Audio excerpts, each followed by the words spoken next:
also words that seem to have been uttered in the build-up to this. Martin Johnson delivered, I think, the starkest. Whoever gets it wrong over the next couple of hours will be getting a boarding pass this time tomorrow for home.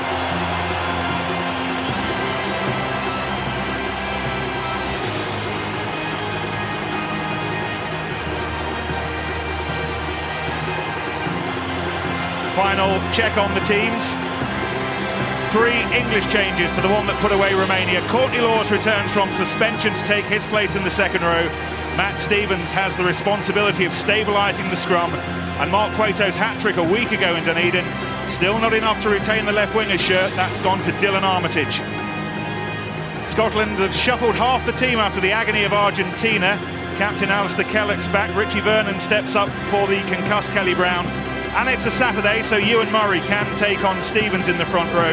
The back line, pretty much that created so many problems for England at Twickenham in the Six Nations. In reserve, a welcome return for England's number 8, Nick Easter, fit again after a back problem.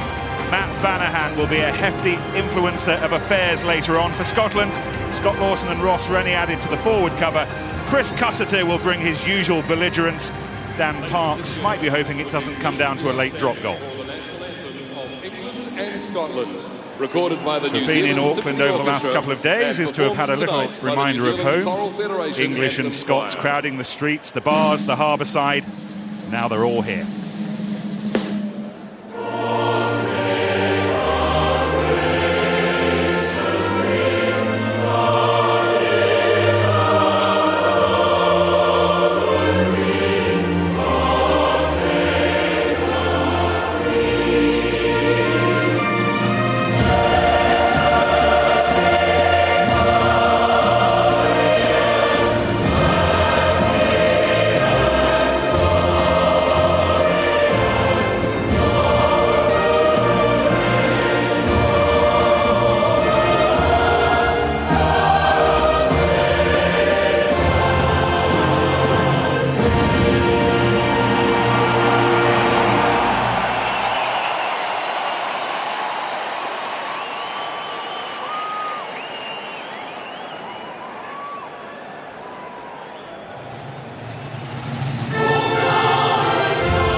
Can't imagine you'll be moving far.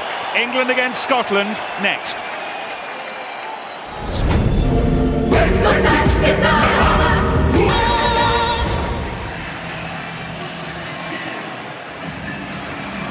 Welcome back to Eden Park, approaching 8:30 on a Saturday evening, Auckland time. We're all set.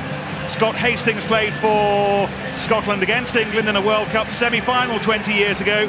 Phil Vickery skippered England to the final 4 years ago. Evening, Nick. Welcome everyone at home. What a wonderful evening. I think the expressions on the players' faces at the anthem said it all. The atmosphere is electric here at Eden Park. Well, the oldest international rugby in history. Throw the record books out. The next 80 minutes is what counts. May the best team win. England have kicked off with the breeze and the rain at their backs in this first half. England against Scotland for a place in the World Cup quarter-final. forecasters told us that the elements would play their part, and it's clear that they will. It's a very, very tough night. Tough night for the kickers. Tricky night for the line-out throwers as well. Ross Ford will get the first go. And it's been stolen off the top. But England and Lewis Deacon were up too early.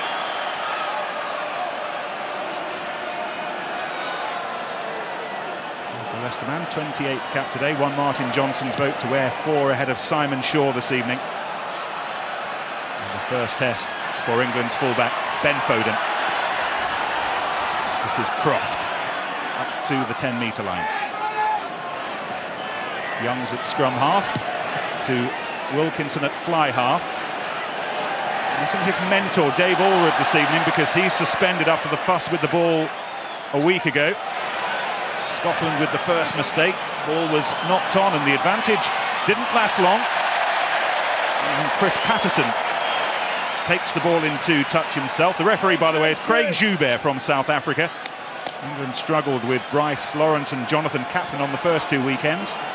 Another Southern Hemisphere ref this evening, and a little bit of early Scottish confusion. Difficult conditions, the wind swirling out there, a bit of moisture in the air as well. Both teams make it very clear, going to put the ball in the air and try and put the opposition under pressure. England line-out being stolen by Scotland.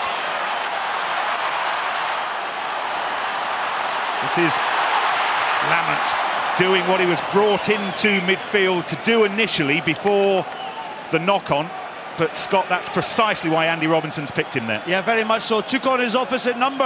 Perhaps there was hands outside actually to create the overlap, but a first indication of the trenchant running of Scotland's centre. Here's the mark.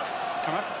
Flicked off the top by Alistair Kellett. No, you get up. Skittering the side again this evening, back in the wheelhouse after being dropped against Argentina. They use Lamont a lot in the Six Nations. He wants to get his hands on the ball very, very early on. Not now. Wasting time. And England with the free kick. And the decision, Phil Vickery, is to go for the scrum. Interesting, Craig Joubert there, warning the Scots about wasting time. That scrum set up, and England have opted for the scrum. An area which I think England might just struggle against Scotland. Ewan Murray for me against Georgia, man of the match performance. Can Matt Stevens deal with the power? Pause. Early white. England a little over-eager to get on with it. And the free kick's taken quickly by Blair, picked up by Richie Vernon on halfway. Away by Rory Jackson. Big tackle, get up. flying in to Alangi. More.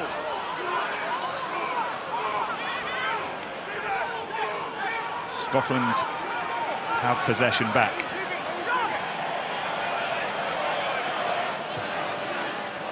Jackson, good grubber. And this is Armitage to Foden. England playing with a fairly substantial breeze, remember, in this first half. Rory Jackson goes back to gather. Armitage. Deferred this evening to Mark Cueto. Wilkinson juggling and hanging on to it. This is Tyndall. Croft with the slippery fingers.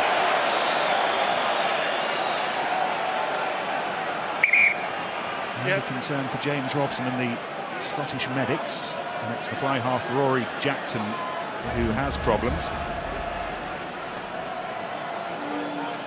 And that looks like a hamstring, and it looks very concerning. Without any shadow of doubt, I'm afraid Rory Jackson is out. When you see a player like that, and it's up to Dan Parks.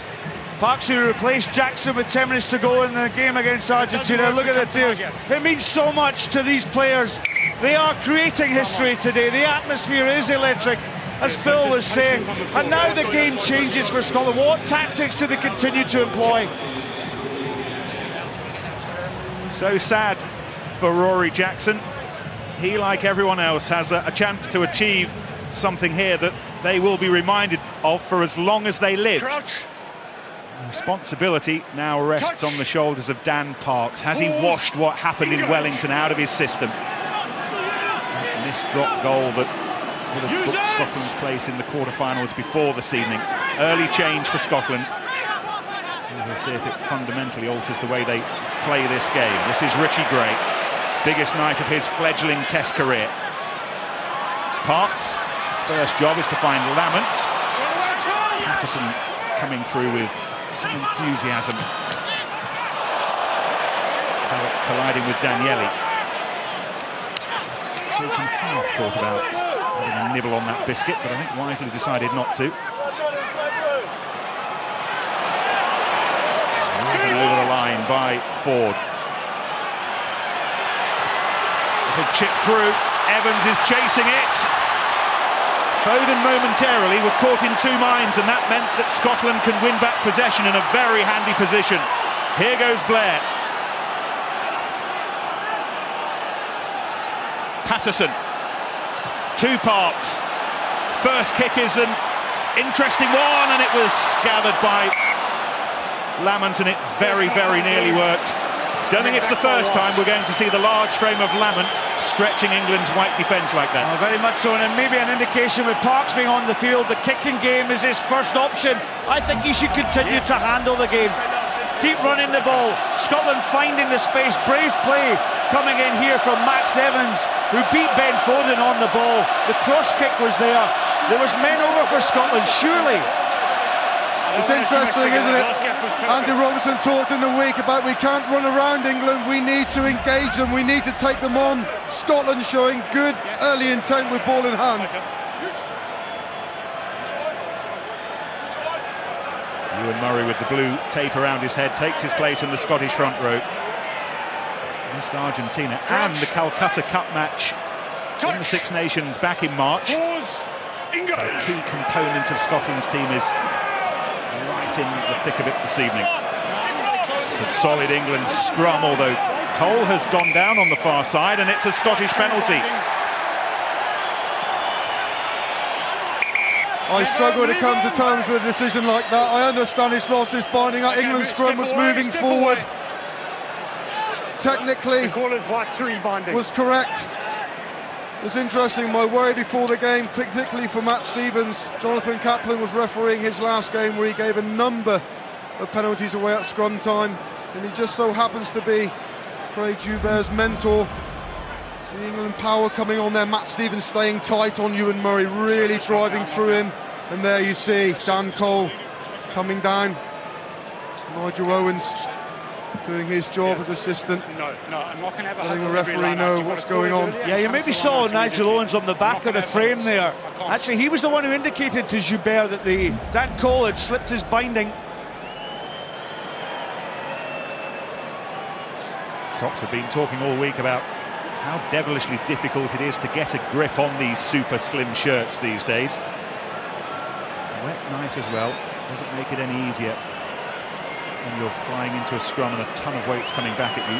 But the upshot is a chance for Patterson and Scotland to take the lead.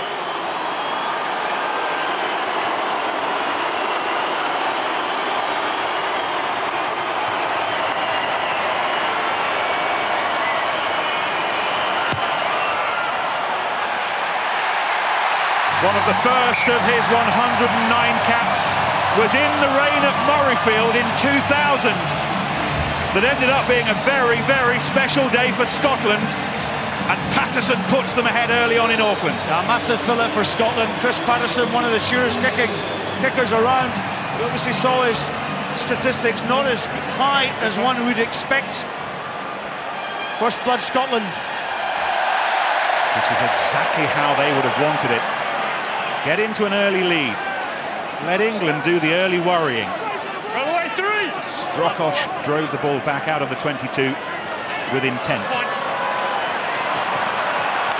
Parks getting the ball quickly away to Lamont, who has been busy early on. The ball's loose. It's needed to be cleared up initially by Ewan Murray, but then England were offside, and there's been a little bit of back chat, which is the reason for the 10 metres, and Daniele's making the most of it. Scotland really beginning to get into this match. Parks to Ford. Blair to the replacement Dan Parks. Patterson gets it away quickly and well to Strokosz. This is Evans. Not many people will drive to Elangi back the way that Max Evans did just then. Scotland are riding the wave. Alan Jacobson, good old-fashioned chunk of muscle. That's the good effect. This is Lamont, and you could see what he was trying to do. Patterson really was seeking out the opportunity. Taken by Joe Ansborough. One of the men that Andy Robinson has brought into the team this evening. Lewis Moody. Blow to the head, and that might need some attention. What a start to this match. 10 minutes gone and Phil Vicker is already puffing out his cheeks. Yes. I've got to draw breath. It's end-to-end stuff. Both teams really going for it. Credit to Scotland, playing with real purpose. An England team, we've already irritated the referee. Not good signs for England, alarm bells ringing. Yeah, little edges just creeping into this game. The edge in the line-out, the edge in the scrum. It's how England cope with that pressure throughout this game as well. Parks hoists it high. This is a real test for Foden, who strides forward and takes it well. Armitage. Tackled by Evans. Hits the ball away out of the back door to Youngs. Wilkinson.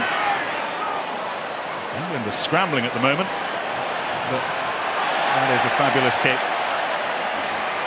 And as keen as Patterson was to get on with it, he didn't have time. Yeah, England just have to compose themselves under pressure. They look for the trusty old boot of Wilkinson. There he goes, off that left peg, knew where the angle was, and suddenly territory down in Scotland's 22 brings some assembly of order to the England team. Play on. Ball won by Gray, despite the close attention of Croft. Line on over. Use it once. Blair Waits, 75th cap this evening. He'll be drawing on all that experience over the next hour or so. Didn't find a great deal of ground. England will have possession just beyond the 10-metre line. Scotland off me, please. Just call your pass at the back. Nick Easter fit to take his place on the bench this evening, but James Haskell remains the preferred starting choice at number 8. Steve Thompson, who's re-established himself as the number 1, number 2. Scotland making a mess of England's line-out. Vernon was there. The ball was knocked on. By Blue and then knocked back by White. So we can't Getting up into the airfield and making life difficult. Well, it's difficult conditions out there. Steve Thompson will actually be disappointed with that throw. Yes, an easy option. Needs to be higher. Just managed to scrag. Be a nuisance to that England in that area. And England's line-out has functioned really well in the past 3 games. Thank you. He looks good, doesn't he, Andy Robinson? He almost a little smug on the face. Touch. Pause. Engage. Stand up.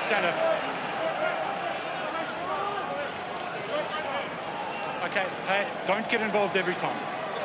I don't want to see you pushing every time. Shake of the head from Ross Ford as this time it's Scotland's time to have a little lecture from Craig Joubert. Crouch. Touch. Pause. Engage. Scrum's on the move again. Square and steady. That's the reason for the free kick. Scotland looking to take away the tight head wheel of England.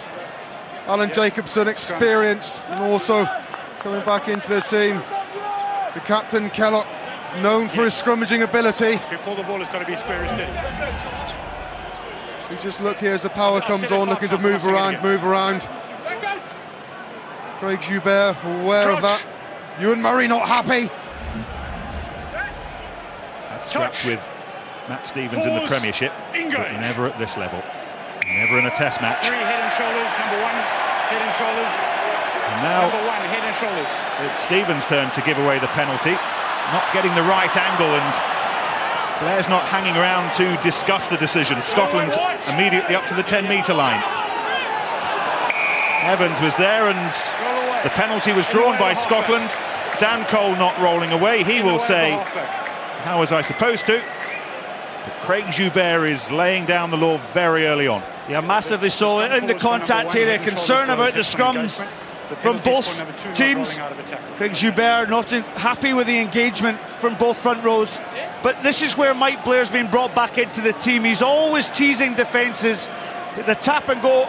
A lot of concern that Rory Lawson, who led Scotland against Argentina last week. But here's the engagement. It's a terrible angle from Matt Stevens. Makes it easy for the referee, Mike Blair there. He'll do that all day long. And Cole just not, well, he made an effort, didn't he? And I think Blair made a bit of a meal for it, but he took it, took his opportunity. Joubert there, and Parks with the field goal.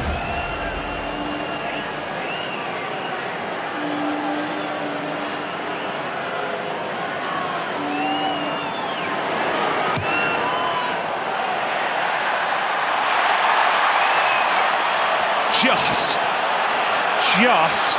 Now, which side of the post did that go? I think Nigel Owens wants to check with the TMO, another Welshman, Tim Hayes. Okay, so how do you want me to ask the question? It's over unless you can give me a reason otherwise. Okay. Tim, we're going to call you into the frame here. We actually believe it has gone over unless you're going to give us a reason otherwise. I can think that James Hook might be watching this with some interest. If only they'd have used the television match official for that. Well, I've never seen this before in a game of rugby.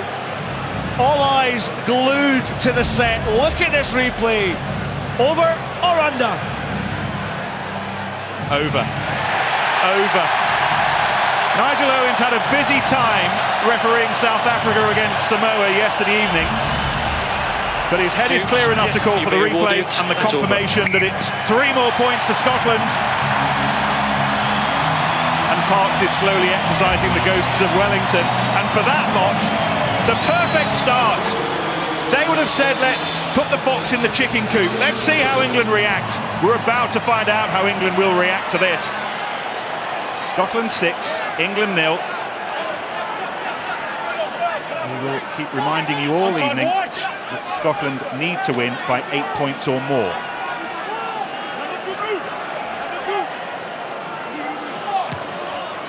Park's next job is to clear from his own 22, and he does that very well.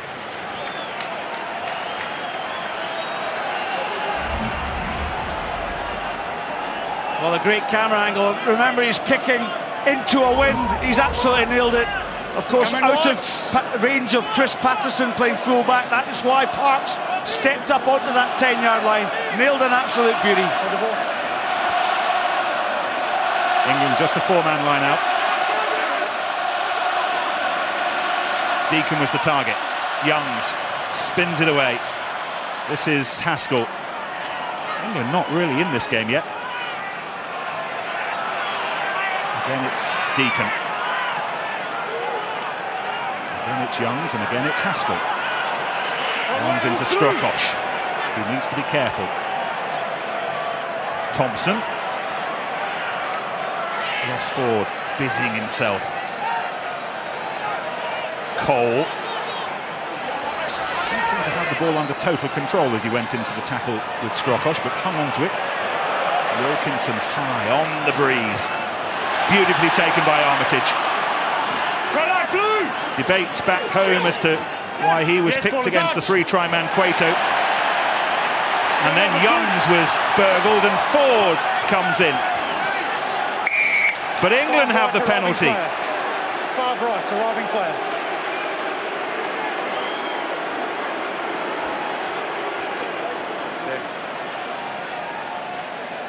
Well, concern with Armitage down there. The battle of the ball. It's like a piece of gold out there. England just need to settle. Interesting phases of possession, almost like an army march. They went right, they went left, they went right, they went left, and then they went to Wilkinson on the kick. Interesting, great take from Dylan Armitage, wasn't it? The contact area, goodness me, what a fight. Great play there from Ross Ford. Worked so well in loose play, getting through, staying on his feet, getting the ball back. Scotland just not quite finishing it off.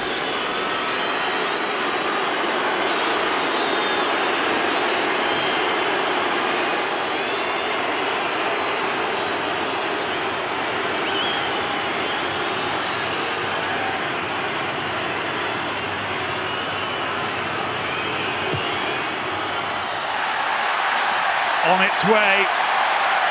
Scottish voices will tell you that it's not hit the target, but that was a tough kick. Even with the win, there won't be many tougher kicks than that this evening. And Wilkinson, who has kicking statistics that he won't be proud of, has not improved them with that, but it was a brave attempt nonetheless. And Scotland remain 6 points up. Focus this week was on winning the game first. They'll worry about the scoreline later. Last 10-15 minutes. Then they'll start to think about those 8 points. At the moment, the gap is 6 points. And Ben Youngs has just slipped his left boot into touch to give possession back to Scotland. Well, England look like rabbits caught in the headlights at the moment. Lots of people looking around. Ben Youngs there, unlucky, but it's a schoolboy error. Ross Ford, one of those bubble wraps at the end of the Six Nations to keep him in tip-top condition for moments just like this. Here goes Lamont.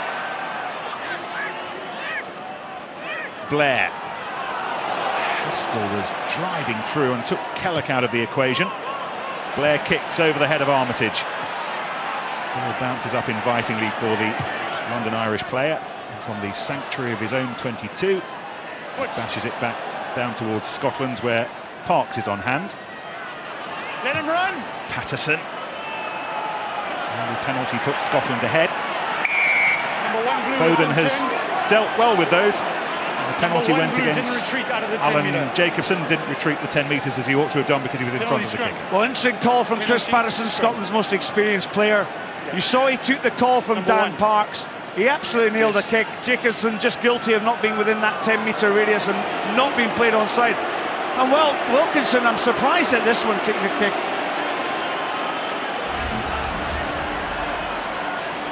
Here you can see here, just the forwards, lazy runners, not getting back. You see Jacobson there.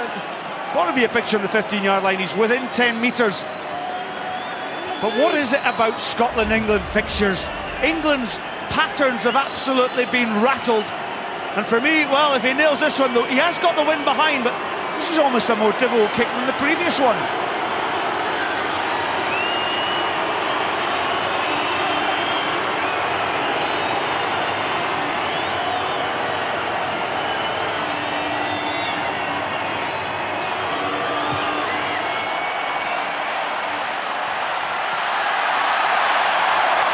One missing by a whisker as well, but it has missed.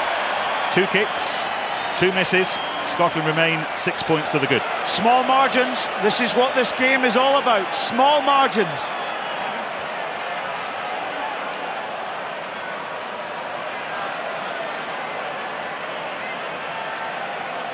Quarter of the match gone. And a barely drawn breath. Straight down Haskell's throat. Youngs to Wilkinson. This is Tyndall to Alangi for the first time, but immediately held up by Barkley. Courtney Laws. I've seen much of him in the open spaces so far. England trying to get their patterns going. Wilkinson cuts back inside. Here goes Tuolangi again, tucks the ball under his left arm as Vernon hauls him to the floor. The ball's loose.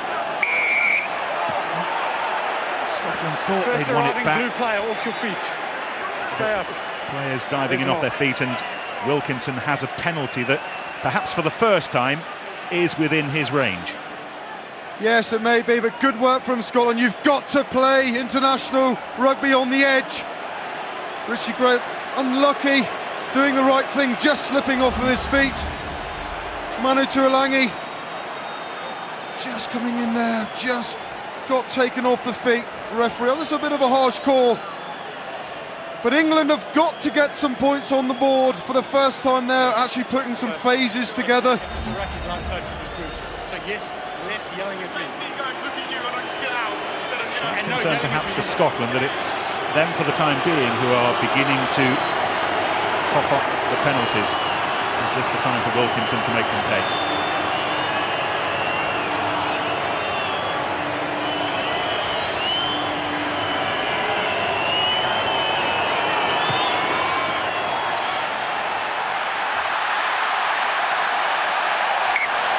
Well, he may well have his favourite ball again this evening, but he has to work with what he's given. Yes, I got that, thank you. And at the moment, none of them are doing what he'd like it to do.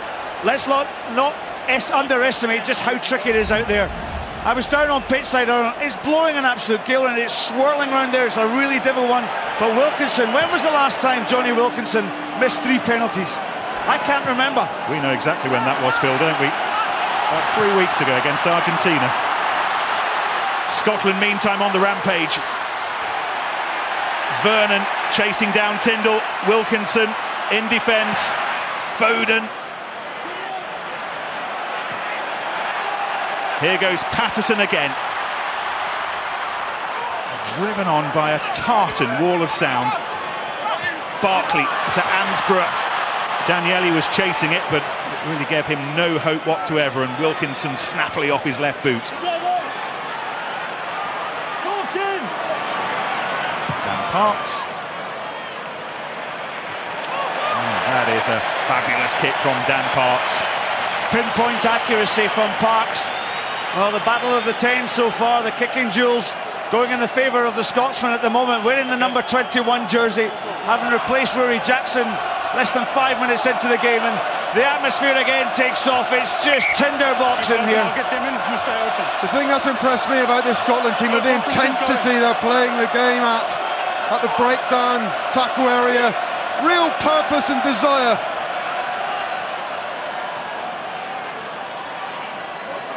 Yes, it is a tinderbox, but it's a soggy one. Stay 2 meters, stay 2 meters, come down! Both sides are doing their best. 2 jumpers early. 2 jumpers early. Possession from the free kick, and again, Craig Joubert very hot on defensive jumpers going in the air too soon. Got to wait for the ball to be thrown in. Yeah, England there using movement along the floor to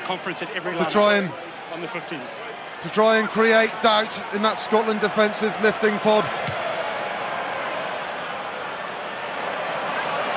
Wilkinson fires it long. Moody was chasing it. Parks not messing around, pinning England right back in their own 22 again. It will have been a really testing week for Dan Parks, what with events in Wellington a week ago, but he's rehabilitating himself here this evening. And to come off the bench in such circumstances, he's playing with a calmness that I've not seen for, well, a good couple of years.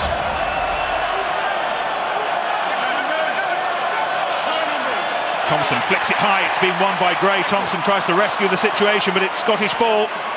Blair, oh, it's nearly intercepted by Cole. One is over. Parks to Lamont, finds Ansborough, tackled by Tuolangi.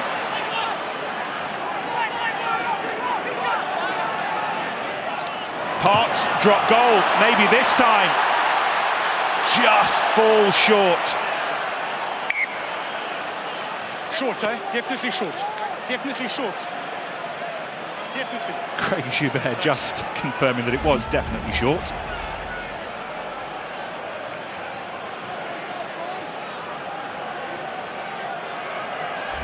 It was just. I think he was appealing to Ben Foden's better nature there. I'm not sure Foden would have said it was over even if it was. By Daniele.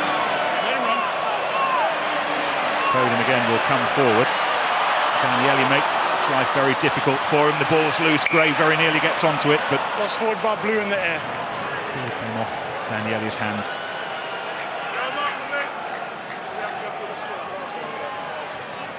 born in Edinburgh, but won England under-21 caps during his time with Bristol. No questioning his nationality these days. I want the smaller gap, so take a step up, please. Step up. Okay, then you take a step up. Yes, better. Crouch, touch, pause, engage. Just over 10 minutes to go to half-time. All the point scoring so far has been done by Scotland. Stay close to the scrum. Haskell takes on Strokosz. England driving over the ball to present it back for Youngs. Wilkinson, a step outside of his own 22, but once again Wilkinson goes high, hoping that somebody like Tuolangi can get a handle on it. Ball was lost forward. Scotland have possession again. Blair to Patterson, to the skipper Kellogg. Doesn't want his first World Cup to end tonight. Neither does Max Evans.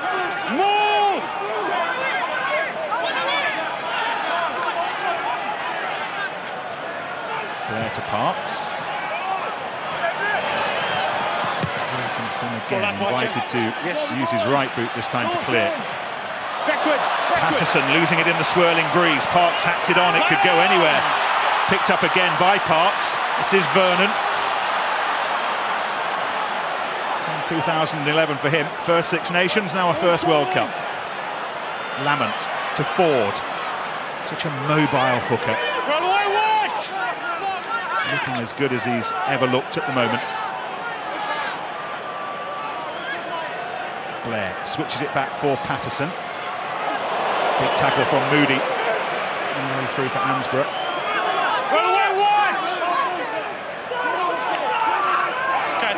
And England have stolen it. With Youngs now on the burst. Finds Armitage. Has a little bit of work to do. He's tackled on the 10-metre line. Youngs to Tyndall. This is Moody.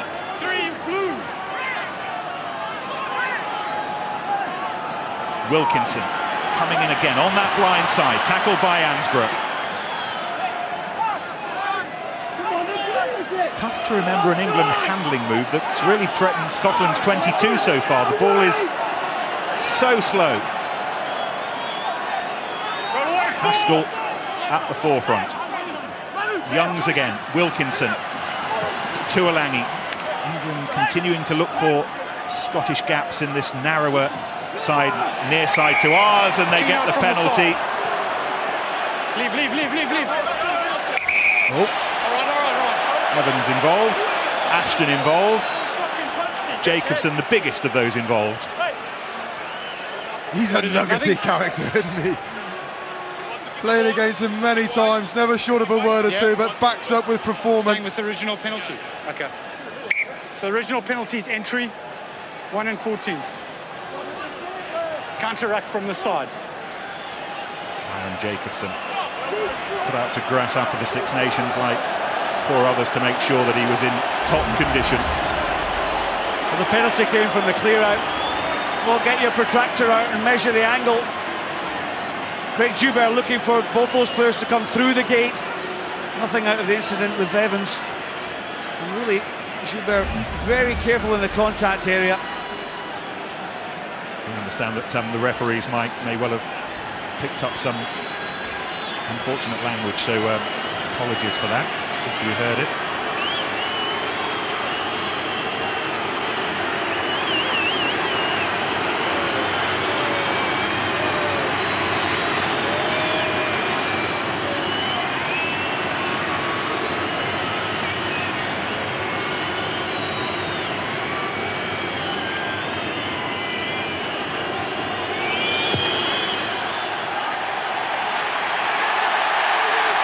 He's had plenty of practice,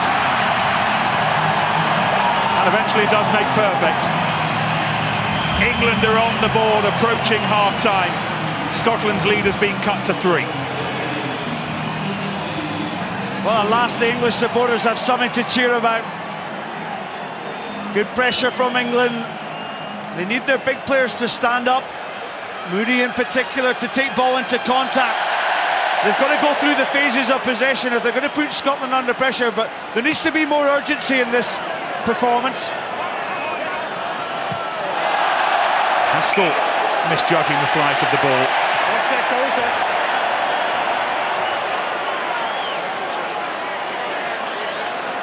There is a wonderful art gallery here in Auckland. I suspect this match will not be going into it at the end, but there was no one even on this side of the world who expected England-Scotland to be anything other than a full-on battle. And the conditions are making life very tough for the likes of Haskell. Let's not underestimate that breeze that is at England's back in the first half. I'm going to make the mark. Both hookers to the left. Listen to me. Both hookers to the left. Crouch. Touch. Pause. Engage. 5 minutes to half-time. Blair to Parks. This is Ansborough. Tackle needed to be made by Wilkinson. Scotland as close as they've been to a try all match. Outside your what, 7?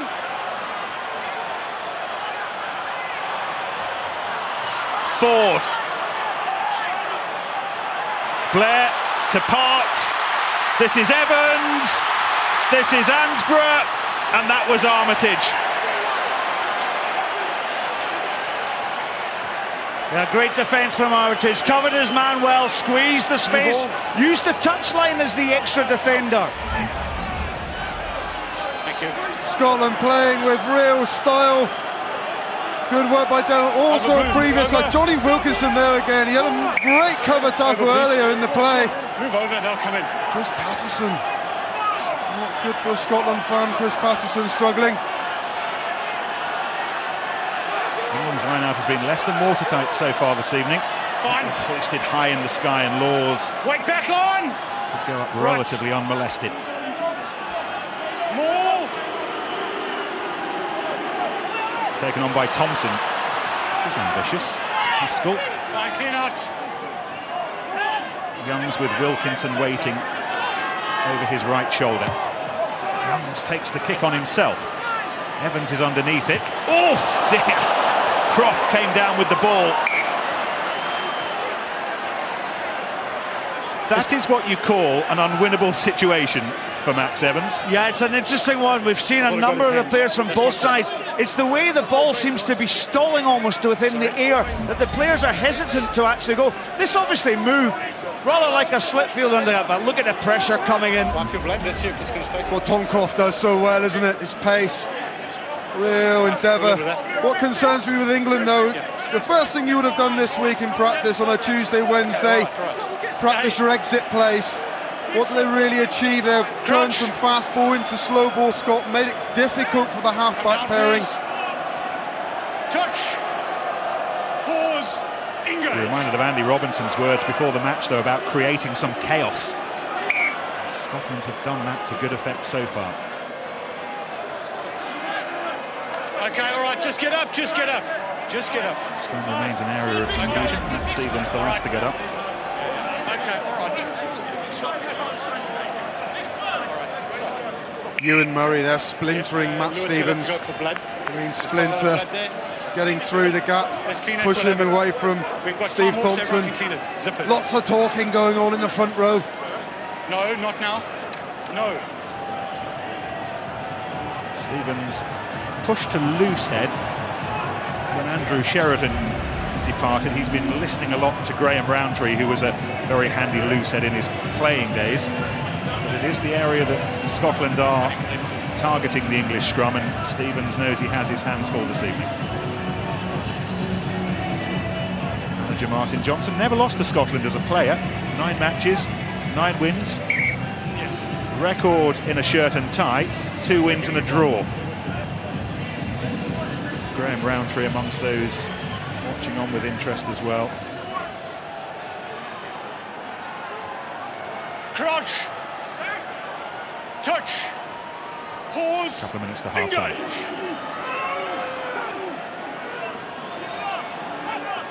Right, use it wide. 390 degrees. 390 degrees. Huge effort there from Scotland. Alan Jacobson happy. Really beginning to turn the screw. England's scrum was functioning pretty well. But Ross Ford, he's a mountain of a man, isn't he? Yeah, pressure coming in from Scotland's front three. Look at this, they lock horns. It's solid. And look, they just get the squeeze on the turn. Steve Thompson popping out. Touch. Pause. Engage. White number 1, head and shoulders. This time it's a penalty. Head and shoulders, white number 1. Get up and move back. Number 1, head and shoulders. The head down. below the hips, Phil. Just explain that for us. The second time, isn't it? Matt Stevens on impact, and when he says head below the hips, you mean you want to see a good straight back, like a coffee table. The prop forward when he's scrummaging so he can get the power through, but Matt's dipping down, his head's dipping down towards the floor. He's enjoying it, Ewan Murray. Here we go, Ewan Murray getting good power on, Matt Stevens bent over double. Scrum coaches will tell you that if you're imagining a dartboard, go for the bullseye rather than double 3. That's Matt Stevens' problem at the moment. Ball's gone long and it's beautifully taken by Vernon, who found Blair. England's defence being tested in the dying seconds of this first half. 10 seconds to go. One last chance for Scotland to put a gloss on it. Moody trying to disrupt it. Scotland still driving towards the line.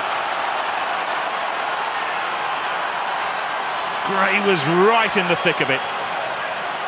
Now the drop goal from Parks. This time it goes over. No stuttering tonight.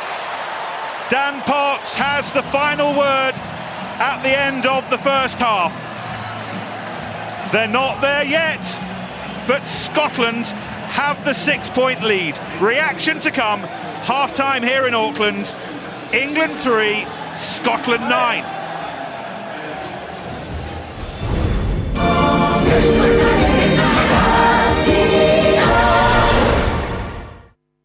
They spent 49 minutes and 38 seconds in their opponent's half. They never. Smarter data for a smarter planet.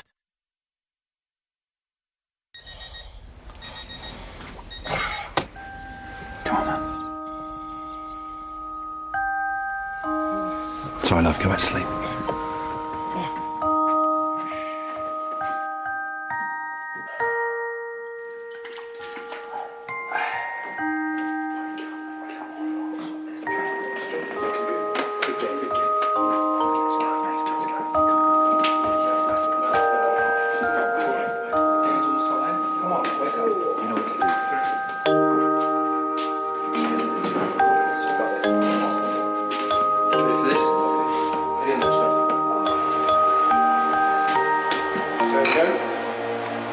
Cheers to that.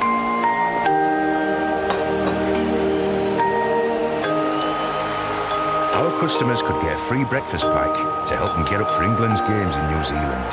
Text PIE to 2020 to register.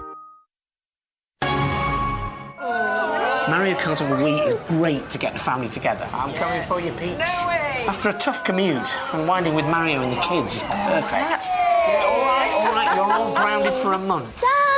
Make Mario part of your weekend. Mario Kart Wii bundle now around £119.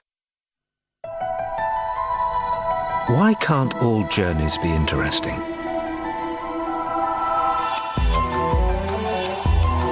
Why can't long drives have fewer stops? Why can't you know what's around the corner? Why can't an estate be stylish as well as spacious? The all-new Hyundai i40 Tourer. New thinking, new possibilities. Hyundai. Amazing sale offers. Like this full entertainment package. A 320-gig PlayStation 3 with 3 great games. Including Resistance 3. And a built-in Blu-ray player. And a free Blu-ray film and HDMI cable, all for $279. This Acer laptop with a second-generation Intel Core i3 processor, Dolby Sound and 500-gig hard drive is only $399. £200 off. Save up to £100 on selected cylinder or upright Dysons, making this DC33 stubborn. Note the brush bar control and 5-year guarantee. Just $179. This Hotpoint condenser dryer, just right with winter coming, has a whopping 8 kilo capacity. And £60 off, just $199. At the Currys and PC World sale. Bradley, Daniel. Polsky. Hey, I am so sick of frocking up for all these fancy shindigs. How'd you two get away with it? Simple. Always read the fine print. Mr. and Mrs. hyphenated surname invite you to their swank do. Dress code. Smart, casual. Casual. Smart, casual. Great advice, boys. Thanks. No workers. Wasn't it great we could help Holly Valance out? Wonder how she'll repay us. That thing you're thinking? Yeah. It won't be that. New Foster's Gold, 4.8% premium lager. Good call. Although, in fairness, 70% of points scored in finals come from kicks. Smarter data for a smarter planet.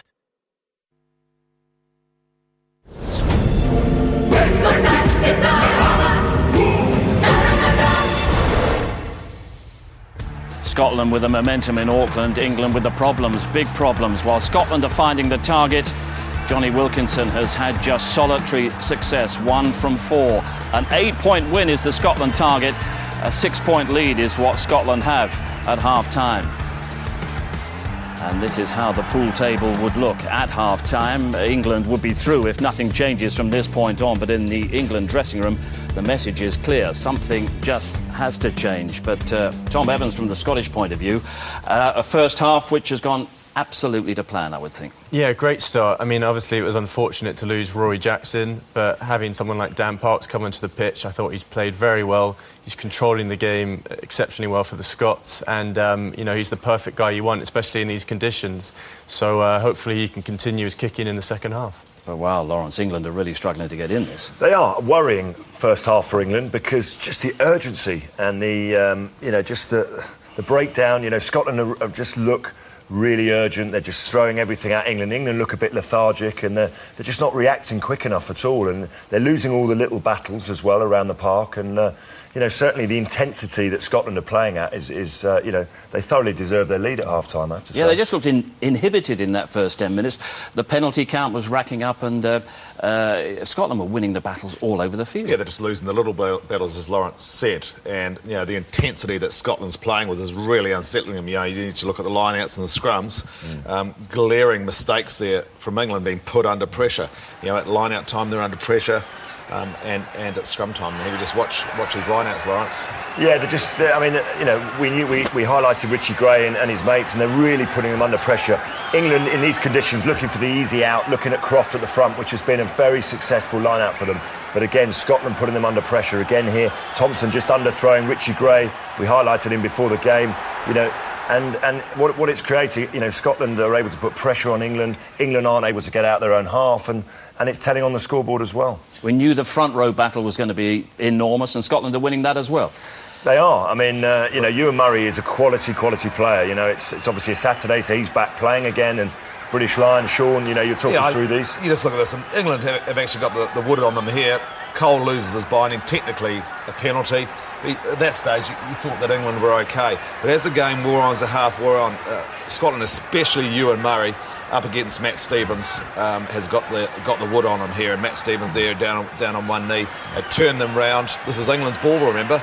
You know, Cole gets spat out like shelling a pea. I mean, this is a worry for me, because if you know, in the game of fine margins, which this will be, it's down to little kicks, little bits. The scrum, the line out, the detail is so important. At the moment, it's all Scotland. Scotland are applying pressure in the scrum, they're applying pressure in the line out, they're squeezing England, they're making them panic. And you could see at half-time the body language, the Scotland players sprinting up the tunnel, and the England players a little bit lethargic. You know, Martin Johnson's got some harsh words, I'm sure. And Scotland just have to keep this going.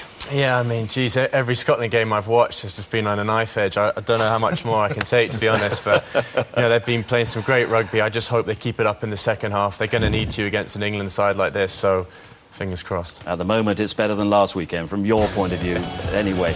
In that England dressing room, goodness knows what's being said by Martin Johnson. The miracle result is within reach of Scotland. The nightmare scenario is a definite prospect for England. Andy Robinson with the message. But they've won the first half. Can they book their place in the quarter-final in the next 40 minutes?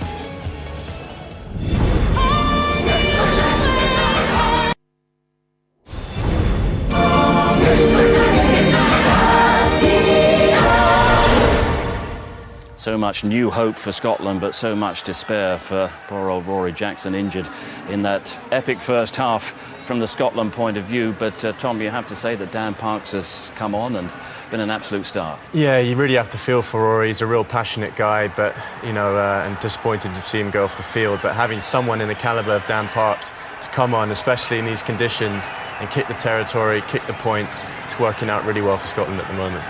Lawrence, we saw Martin Johnson's fist shaking in that England dressing room. The message would be clear. It's a big, not 40 minutes, 20 minutes, 10 minutes coming up for England. Absolutely. I mean, half-time couldn't come quick enough. They need to up their intensity. They need to up their accuracy. They need to go through the phases, put Scotland under some pressure. They certainly won't be hitting the panic buttons just yet, but this is not a game that England want to be chasing in the last 20 minutes. So a massive 20 minutes coming up, and it really does start from 1 to 8. The forwards have got to start asserting themselves in this game.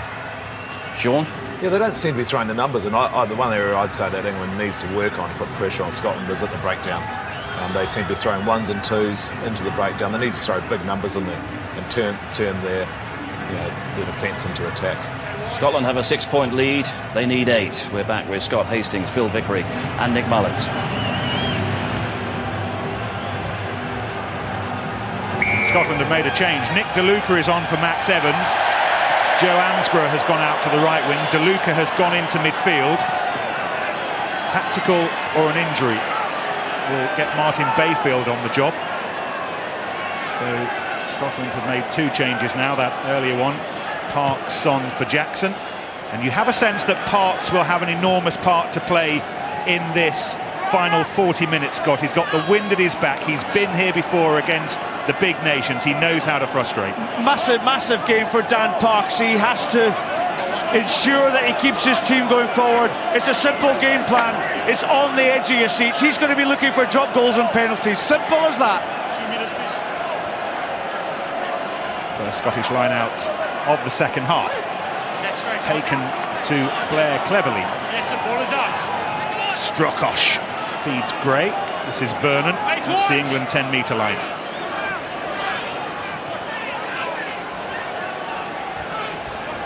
Blair to that man Parks. This is Lamont castled in midfield by Tuolangi. A little bit more urgency from England, which is what Martin Johnson would have wanted at the break. And they've got the ball back. Tuolangi makes sure that he releases Armitage, who is on the burst. He's on his own, but he's quick. Shuffled into touch.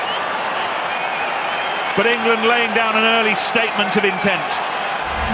Well, as a coach, you'll be in at half-time. Manu Tuolangi was a telegraphed pass. Still had to do the work. Great offload. Good speed. Couldn't just need to stay in field there if you're ultra-critical. Ford goes long, finds Vernon. Sprints up into the heart of the English defence. Creates the space for Blair to clear. Scotland's most capped scrum half.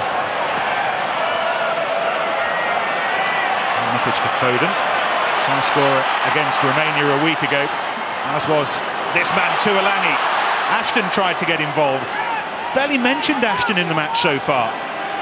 Here goes Stevens. Talked about him a lot at scrum time largely. And do have Alex Corbisiero on the bench if and when Martin Johnson decides to use him. Youngs to Tuolangi. England look to up the stakes through Foden. Tackled on the 22. Ball was legally pushed back. It's got high above his head. And then the ball was lost forward. I think as a result of the misfired pass, he was never in control of that ball. Yeah, very much so. Tuolangi, though, is he the spark that England needs? Involved in 3 times in that movement there. 2 barnstorming runs, one with good footwork. Young's just throwing that long pass, they're slightly loose. We've seen a couple of those from the England scrum half today. Puts his outside men under pressure, and Scotland keen to lap it up. Concern for Ross Ford.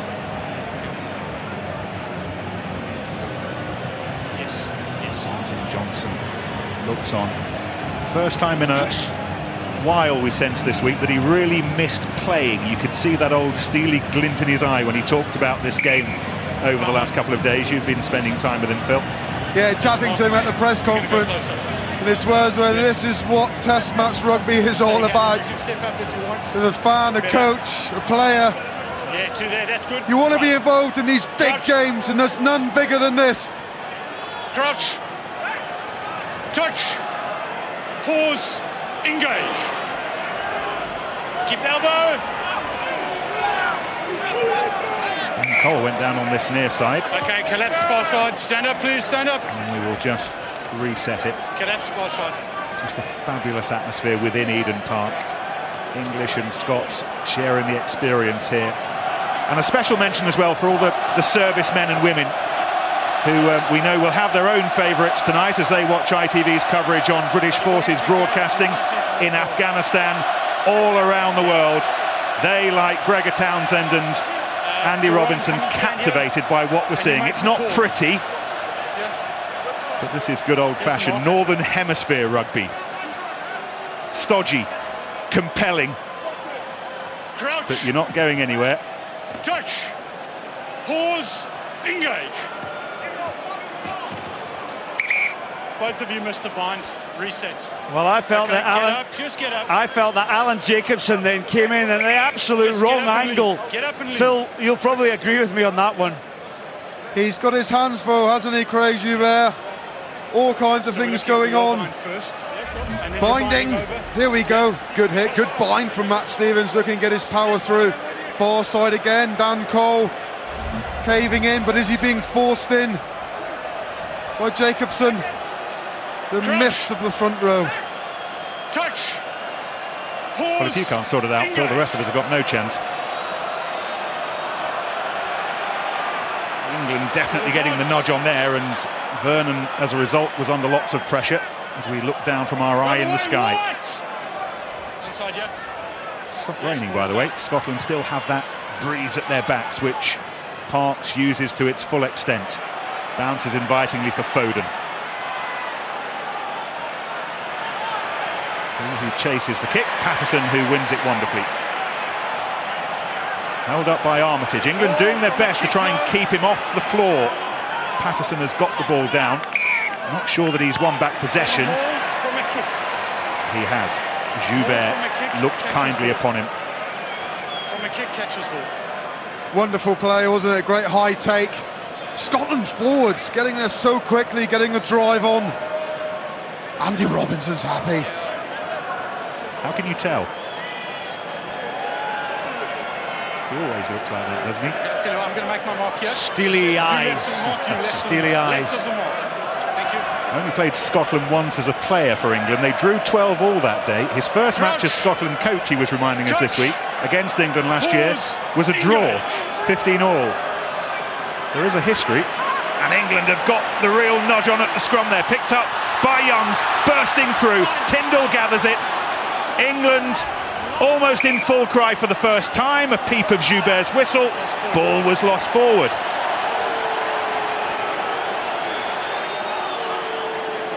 Well, Young's always dangerous on the break. Tyndall got the ball dislodged in the tackle. Good defence by Scotland. But you sense that England have just got a little bit of a nudge on against the head. It ricocheted off that Scotland front three. And Youngs was sharp to the task. Look at the angles are running there from the England centre. But Vernon got back with a tackle. Oh. Tyndall, who overtakes Will Carling as England's most capped centre now. Andy Robinson, who not so long ago was coaching him. Happy enough to see the ball knocked forward. Well, Lewis Moody looking on there. He'll be wanting to put some pressure on that Scotland scrum, because that pressure at the previous scrum resulted in the ricochet off the Scotland front row, the one against the head, and now Scotland have to set the scrum themselves. Ross Ford's changing his boots. Another thing, Scott, as well, that scrum, it breeds confidence. Suddenly England moving forward, playing with a lot more intent. Scotland beginning to ask questions. Yes, Mark, so you set up just left of it. Yeah. Yeah. No, I'm happy with that. Come down.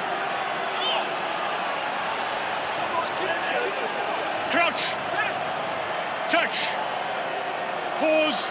Engage. It's a better hit from Scotland, but England still disrupting. Turnover. And England have got the ball back. Real opportunity here. Youngs held up by Gray, and he needed to be. Moment of real danger for Scotland. Thompson goes in.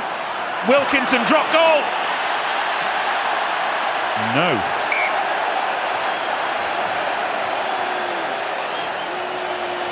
Well, Vernon was caught at the back. Haskell pounced. Wilkinson missed. Wilkinson, left foot, did his head come up a little bit early to look where it was going. But he's not got the right boots on today. Might be people at home, Phil, wondering if Wilkinson isn't kicking well. Why isn't Toby Flood on? Very good question, Nick. But I think there's been so much talk about this ball, and particularly from Johnny Wilkinson. Has he psyched himself out? I think this is World Cup pressure. This is a pressure cooker here. Wilkinson has been there before. But he and England are scrapping for their World Cup lives. Winners 2003, finalists 2007. On the brink here.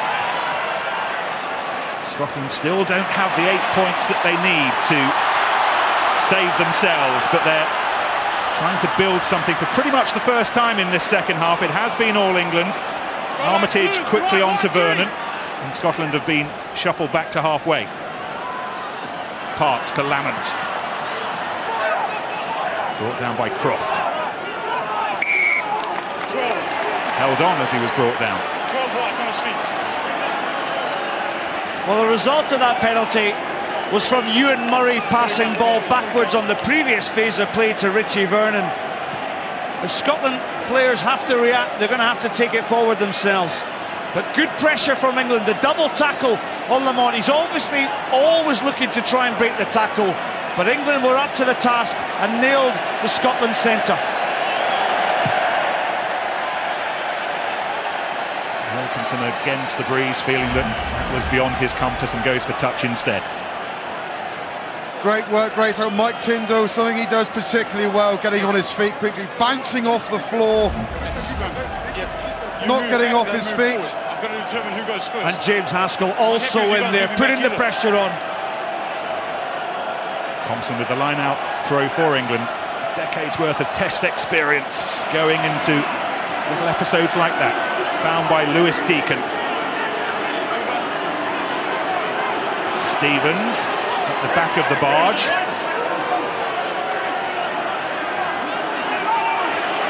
Is this just a little spike in England's graph, or is this a real turning point? They'll be looking for points on the board, and they've given the ball away to Parks. DeLuca. Oh, rather panicked somewhat there. Patterson doesn't.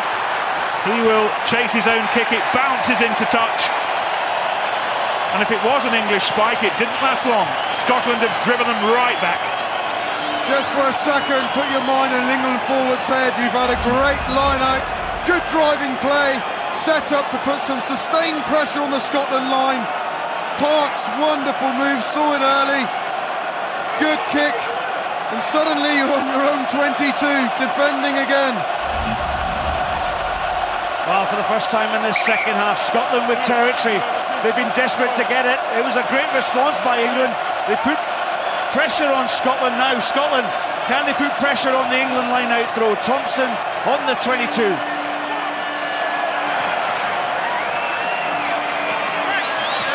One try by Deacon.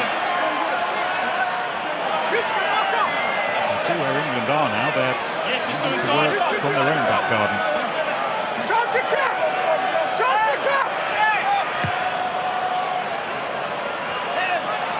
Armitage will chase. It really wasn't at all decisive. England have it back as a result. The dummy from Youngs finds Wilkinson. Youngs again. Ball came off a boot. This is Lamont tiptoeing his way around the white defence. Then he's held up by Haskell. Blair to Parks. Ford finds Patterson. Scotland running it through the hands pleasingly with Danieli, who will chase his own kick. Was he obstructed? Beautifully taken, but picked up by DeLuca. Couldn't take it cleanly. The ball was knocked on. So much to talk about. Oh, was that the opportunity for Scotland to nail their try? I felt Lamont had butchered it. The left peg and chip and chase. Foden goes back to chase. Wasn't that superb? He got hands on ball. DeLuca, the pickup. Well, if he'd had the sticky plasters on, it might have counted, but look at Wilkinson, he was back to defend, and the anguish on Nick DeLuca says it all. No, you can go to your captain. Breathless play, wasn't it? Everyone on the edge of their seats. Hey, don't yell at me. Andy Robinson getting emotional. He said this week, rugby's an emotional game, and there's oozing emotion here at Eden Park. Do you want to answer, Alistair? Lewis Moody's coming off to keep them up. So have that blood tidied up. And he's being replaced in the back row by Nick Easter. So Easter will go to 8. You assume that Haskell will slip in at 7. Yeah, okay, thanks. His natural position. Was this the moment? Great strength there, was it? Just pick it up. Here's the marker here, come back please. Would he have been better going down on that, falling down on it, securing possession for Scotland? Great play, I have to say. Perhaps the try line's begging. Johnny Wilkinson has covered some ground this evening, Scott, hasn't he? Yeah, well, it's moments like these that turn games, and Wilkinson was up to the task. Scotland scrum just holding, but Ford's popped out, desperately trying to stud that ball back. He will get another go. Well, I would have loved to see Mike Blair pick that ball up and run. He held it at the back, they're looking to reset, but Scotland will be confident. They've got parity, in fact they might even have an edge in the scrum here. Both front rows getting good body positions. Ewan Murray getting pressure on. Matt Stevens doing well actually to find his feet again after that. Touch. Pause. Engage. Yeah, slip. Well, it's a battle royal out there in the on those 2-8s. Unbelievable pressure that's coming in.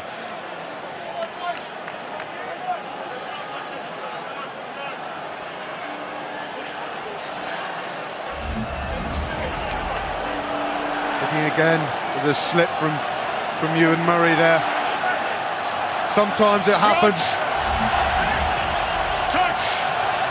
Pause. Engage.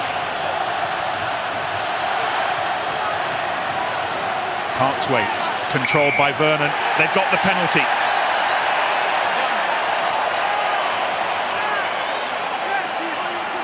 And if Scotland can come out of this with 3 points, they will think that's a very, very useful 5 minutes. They were really under the pump not so long ago.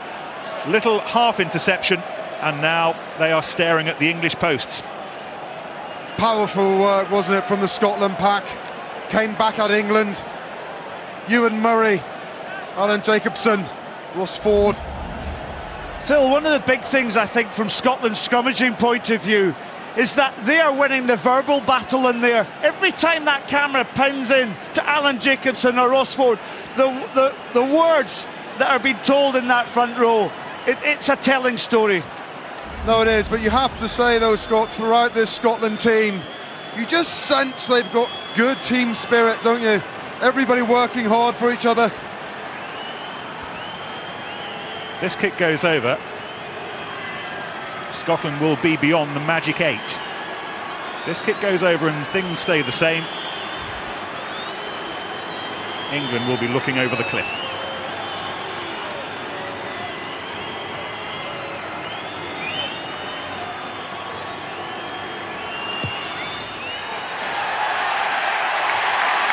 They need to win this match by 8 points or more. Scotland lead by 9.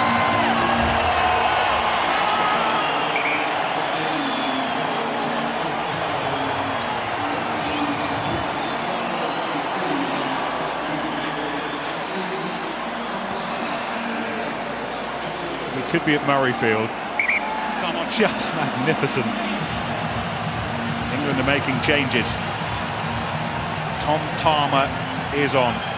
Unlucky to lose his place in the starting 15 in the first place. One taken by Tuolangi. England needing a quick response. Wilkinson trying to find it. Tackled by Strokosz. Young's to Easter, who remains on for Moody. Young's to Thompson. Palmer there in support. Vernon was there, hopefully. Again, Easter. That's the Scottish 22. Youngs. Where's the English hero? Perhaps it's Wilkinson again. Oh, he's nailed that one. That's the mark of a man. It's been a long way from his night so far, but it takes a lot to keep Johnny Wilkinson down. Well, the master craftsman at work, onto his right foot. All good young fly halves are looking. Go out there and practice in your back gardens. Kick off your left foot, kick off your right foot. Punt and practice, because this guy, when it's needed, he can nail them.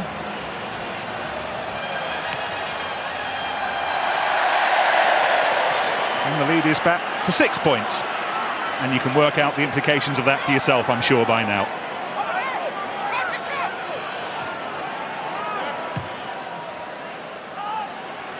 Youngs with the box kick.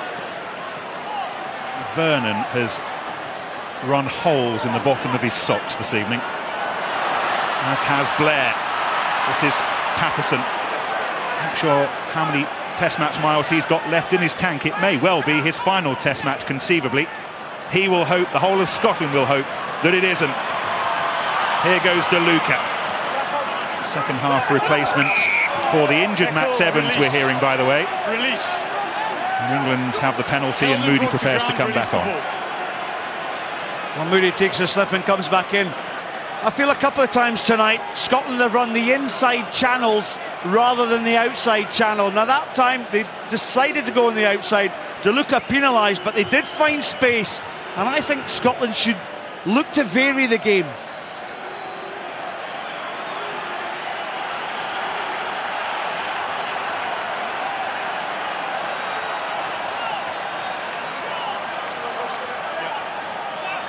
Quarter of a century now since Scotland last saw off England by the required 8. It's a bit more than 8 in 1986. 33-6 the final score at Murrayfield. Inspired by the likes of John Rutherford and Gavin Hastings, and a young whippersnapper called Scott Hastings scored a try at the end as well.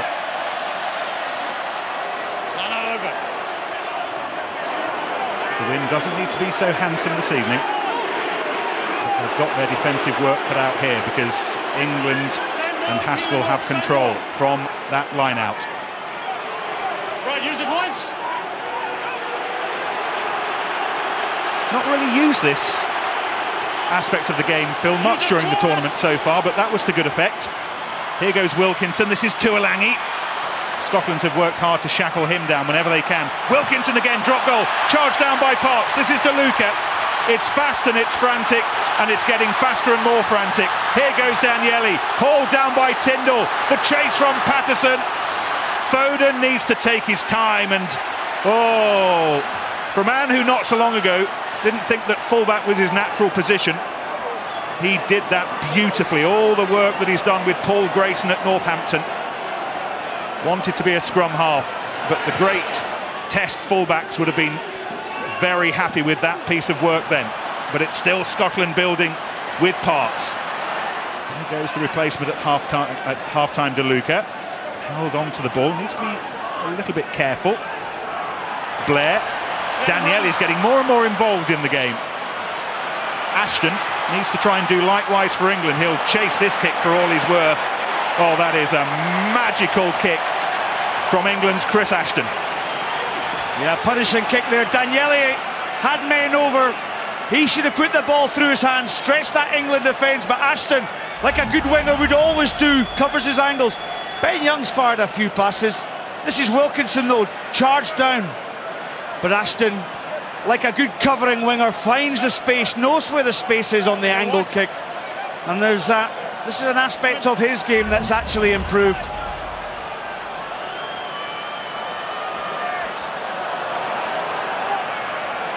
England have nicked the line out through Croft.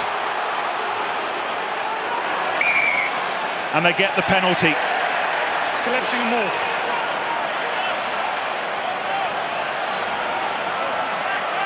Tom Croft's work in the line out has been impressive. Now here's a decision for Wilkinson. He's going for the posts. Great work from the England forward pack though, wasn't it? Nicking the ball for line out. Ali Kellogg there, guilty. Collapsing that maul, referee says. Johnny Wilkinson for the kick. Great work there, Tom Croft. Getting up well, snatching it out the air. And now Ali Kellogg, the guilty party.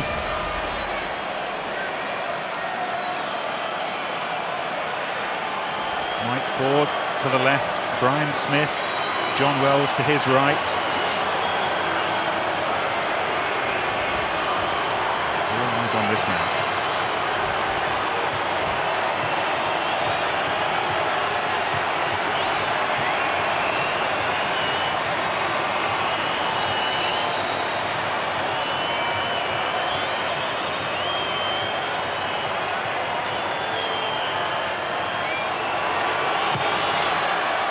Oh, he's nailed it. Wilkinson nails it. He's dealt with all the fuss this week with a seen-it-all smile. And kick by kick, Wilkinson is leading England to safety, if not necessarily the lead in this match. Well, he's also dealt with the fuss in the first half. The missed penalties are forgotten. He's able to mentally move on.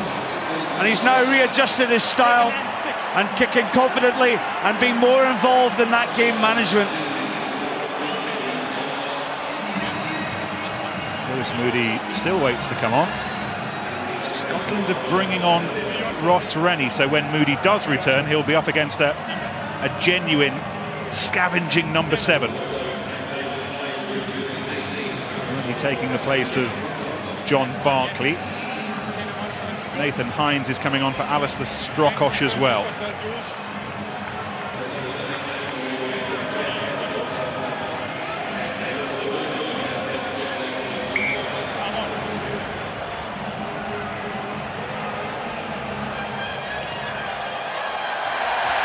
Parts with the restart. England's confusion. Daniele unable to capitalise on it.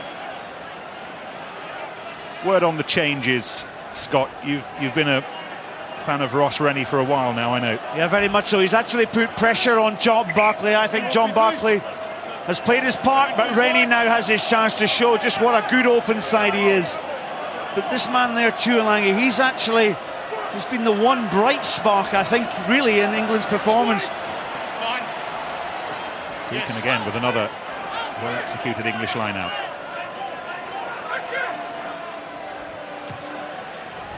Youngs directly into touch from his own 22, which is fair enough. Just another word on Scotland's changes. Nathan Hines that comes out, obviously more used to playing in the second rows, but adds a physical dimension that's able to meet this juggernaut of an English pack.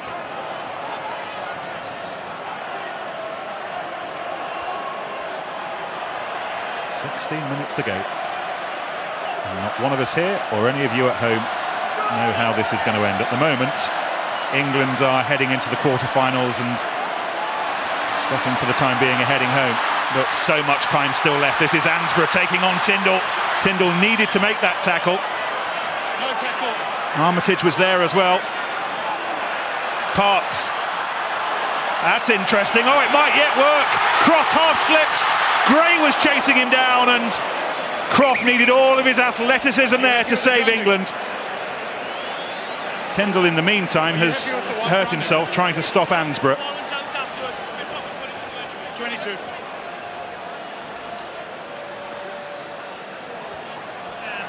Well, Mike Tyndall in a bit of agony. It was a marvellous covering tackle to bring Ansborough down. Of course, Ansborough wasn't held in the tackle, so was able to get up again. And what about Croft on Gray? Almost the kick, the diagonal from Parks was pinpoint accuracy. Downward pressure is fine. 22. Restart the game. You can see the effect of the wind on Wilkinson's restart. Did that come off the hands of Al Kellock? I think it did, and that's the reason England will have the line out.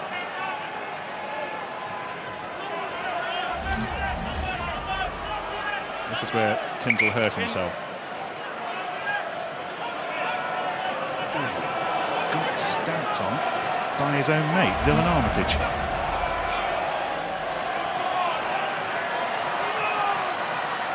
Easter to Stevens, who remains on. Corbisiero remains an option on the bench. Yes. Youngs. Danieli over the head, bounces dangerously, bounces really dangerously. Danieli did well. Oh, Tuolangi, not much use of the arm there. Ball away to Ansborough. This is DeLuca. Tackled by Palmer. I think in the middle of all that, we saw a South Sea Islands tackle. Wonderful play though from Scotland, wasn't it? Yes. Risk and reward, going for it. It's on to do, then have a go. Good cover defence, Mike Tyndall. Snarling around, I think he's coming off. He's struggling after that knock from earlier. Where is he? He's limping around. Well, England have made a change, but they've made it at hooker. Steve Thompson being replaced by Dylan Hartley. Scotland making the change as well. And the chunk chugs off. Jacobson replaced by Dickinson. Hard to imagine that he's left anything on the pitch. Player who's leaving Gloucester for sale this season takes his place. Scotland leading by 3. They remain 5 points short of what they need to rescue themselves. Rennie gathers the line out. Parks. DeLuca has made an impact since he came on, but Tuolangi continues to make an even bigger one. Blair to Lamont. This is Rossford. Oh, it's an England penalty. Tiny moments, significant moments potentially. Held and brought to ground, release the ball. Well, Craig Dewber, the referee, he's animated. You heard his call. And Ford looks to the heavens. And yes. Up steps a certain Mr. Wilkinson to perhaps nail another one into the coffin. It's so tight, isn't it? Down he goes. Was he held? Well, maybe not. He wasn't maybe held in the tackle on the ground. But we've seen a lot of this in this Rugby World Cup 2011. It's an interesting decision to go for the posts. The conservative one would have been to drive the ball towards the corner flag and to keep possession. Wilkinson, though, says, leave it to me. If he gets it, England are level.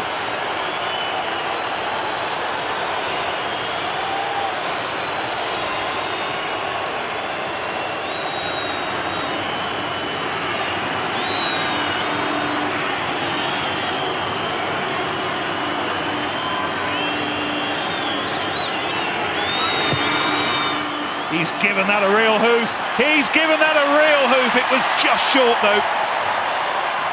Watching that was Toby Flood from the touchline. He's waiting to come on. Whether he comes on for Wilkinson, though, is another matter because Tyndall continues to hobble around. England might end the match with both Wilkinson and Flood on the pitch. They've still got the ball, but Scotland have turned the ball back.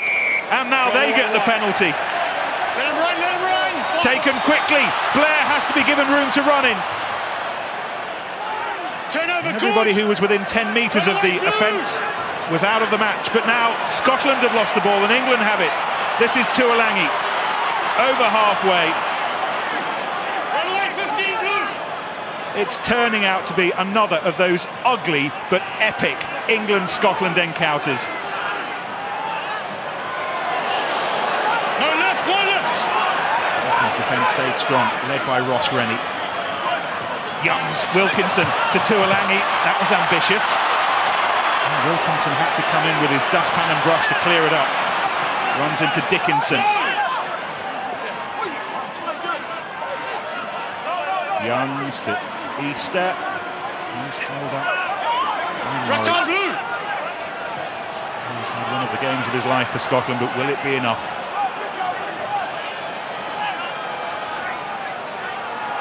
Palmer.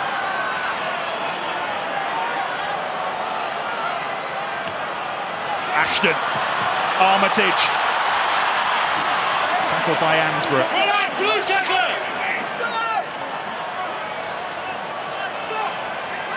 10 minutes to go. It stays the same. England are staying in the World Cup and Scotland are going home. England playing clever rugby. They're playing down that blind side. They've played through 5 or 6 phases of possession. Good territory. Scottish penalty.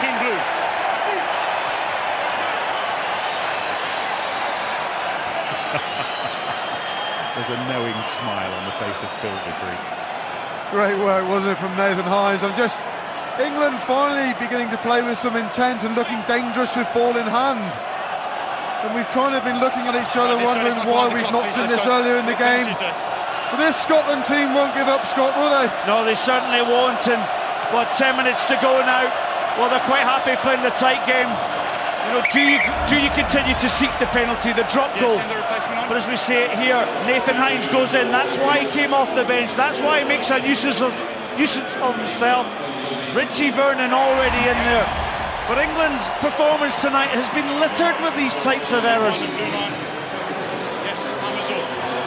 Confirmation of the change, and Blair is off as well to be replaced by Chris Cussiter, who is no bad player to come into this situation. He's barely played a test match over the last 18 months because of injuries. But he is perhaps just the stick of dynamite that Scotland need to get a try that might yet see them home. Remember, keep those 8 points in mind. A try would take them 8 points ahead. We've got 9 minutes to go. This is Vernon. Here is Cussiter. Links up with Kellett. No, Kellett feeds Patterson instead, who's tackled by Easter. Run away, watch! Cussiter to Gray. Hines, neatly done. This is Ford. Ball kicked away by Tuolangi. As a result, England will have the scrum. It's worth pointing out, by the way, just for the record, that if Scotland stay in this position, they're not necessarily out, but you're rather hoping that Georgia can do them a favour, and I'm not sure that that's going to happen tomorrow, as England do finally make the change in the front row. Alex Corbisiero is coming on, and Matt Stevens, who's had one of his more uncomfortable evenings, comes off. Well, Wilkinson with the pressure. Flood goes up on Ford. This is a good offload, good continuity, but look at Tuolangi, gets the foot in there. Just spoils that possession. Scotland with the knock-on. Cool heads from England required. 8 minutes to go. It'll feel like 8 hours for England, 8 seconds for Scotland. And now England have the penalty. Pulling out. Might be worth mentioning, by the way, that both teams have been leaving nothing to chance over the last couple of days. Members of both squads, won't mention the names, have been busy buying presents to put in the suitcase, just in case tomorrow is their last day. One set will be pulling the suitcase out from under the hotel room bed this evening. The other will be looking forward to next weekend and the quarter-final probably against the All Blacks here as Richard Wigglesworth readies himself to come on. Super scrum, difficult for Alex Corbisiero coming on early. Good scrum, power coming on. I think it was loose head side for Scotland, just caving in. Frustration for Scotland. England have made that change. There he is. Well, he wasn't the most sympathetic of balls slapped down to him. Well, keep an eye on that clock. This game's about territory. Do Scotland go for broke? Do they open up the game now and attack with every opportunity? They were relying on the kick. They were relying on the chase. But can they rely on their hands? They only need a try. Touch. Only need a try. Pause. Engage. All out. Scotland get away with a scrum that had collapsed. Patterson continues to run. This is Ansborough. Is this the moment? Tuolangi was there. Intervention from Tuolangi was important because that gave Toby Flood a little bit more time to get across. Well, Scott touched on it, didn't he? Can Scotland Serious play their injury, way down there? They're certainly going for it. Good hands, dummy runner coming in. Lovely cut line, holding in defence. Yes. Good cover tackle, just enough to scrag him, wasn't it? Yeah, but great play by England's centre. Tuolangi, the way he covered has tracked his man. Great defensive play. Concern for Scotland on Chris Patterson. He hammered his head off the turf here in Eden Park. He's a wily old soldier, this boy.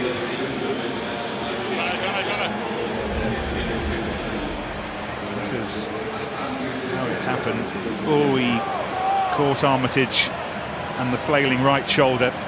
Absolutely no intent, just one of those things, but Patterson came off second best.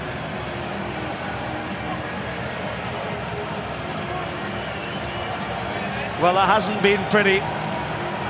It's been tense, and the atmosphere over the next few minutes is just going to go to another level.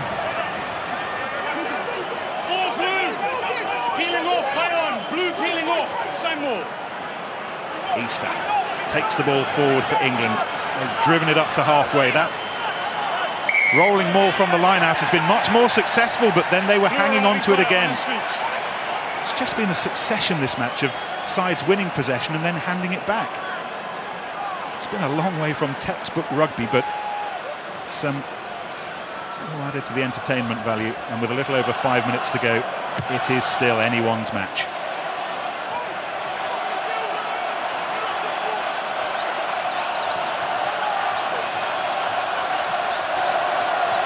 Bill Beaumont once won a Grand Slam with England at Murrayfield famously. Now ought to be strictly neutral because he's one of the big cheeses at the IRB. I suspect, knowing Bill, he's anything but at the moment. Matt Banahan's coming on. He'll be needed in defensive detail. 5 minutes to go. One more reminder that Scotland need to win this by 8 points. Wilkinson is off and holding his arm rather gingerly. Gray gathers for Scotland.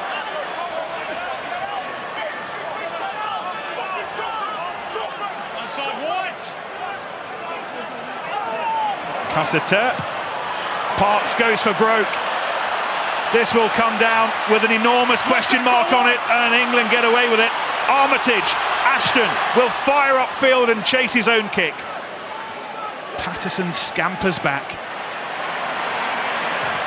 World Cup futures rest on the next 5 minutes. Armitage over halfway for England. Now it's Scotland's turn to beware the penalty. Flood held up by Tom Palmer. Scotland's 10-metre line. Replacement scrum half is Richard Wigglesworth. Flood to his Leicester teammate Tuolangi. Held up by DeLuca. Penalty to England. The warning had been given. Now, what's the decision here? Flood kicked the goal. He'd almost end the debate. But Scotland, despite having the lead, know that it's still not enough. And it's almost as if England are saying, we'll take the defeat now, we'll count down the clock, lose the battle but win the war.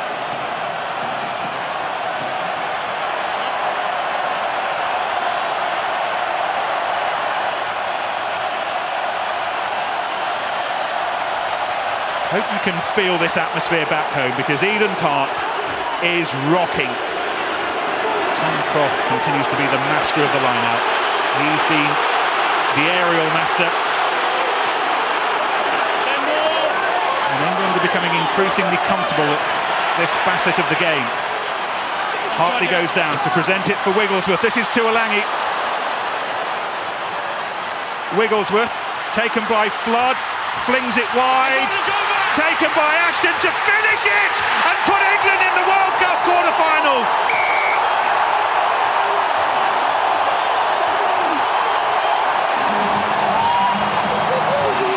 You can only feel sympathy for Scotland, but that is so England.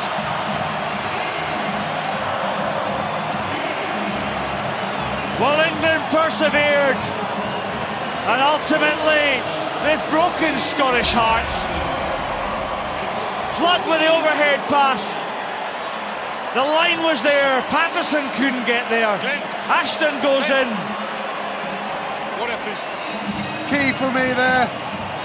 Wigglesworth on the ball, sweeping the ball away early from the breakdown to give England momentum. Toby Flood taking the ball to the line. Beautiful pass over the top. And you'd think England had won the World Cup here this evening with those celebrations. Well, I think it was more a ripple of relief. It was almost seismic, though.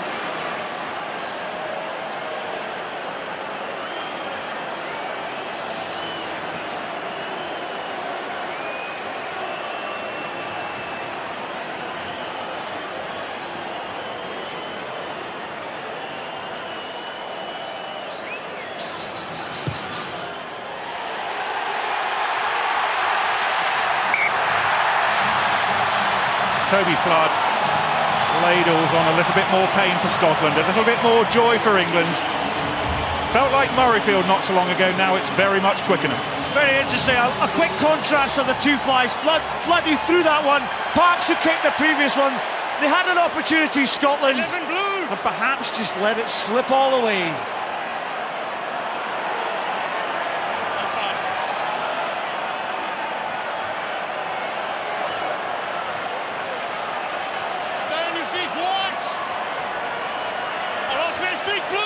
Scotland booked the coach to take them to the airport for just after breakfast tomorrow morning. For a while it looked as if they could cancel the booking. The driver's now setting his alarm. Stay on your feet to the breakdown, all of you.